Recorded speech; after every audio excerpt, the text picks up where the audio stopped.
Hello મિત્રો, આજે mummy સાબુ બનાવે છે તો તમે જોઈ શકો છો। તો પહેલા અમે લીધું છે લીમડા। તો મિત્રો તમે જોઈ શકો છો કે મમ્મીએ કચરવાનું ચાલુ કરી દીધું છે અને અમે બેઠા છે અમારી દુકાનમાં।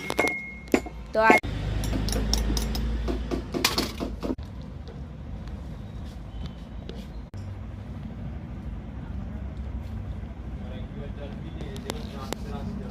રસ નીકળી ગયો છે। હવે આપણે કરીશું સાબુ। તો મિત્રો તમે જોઈ શકો છો કે એના બધા પીસના નાના નાના ટુકડા કરી દીધા છે। તો એના પછી આપણે હવે સાબુને ગરમ કરી મિત્રો અંદર રસ એડ કરી દીધો છે। હવે તેને એક આવા હવે એને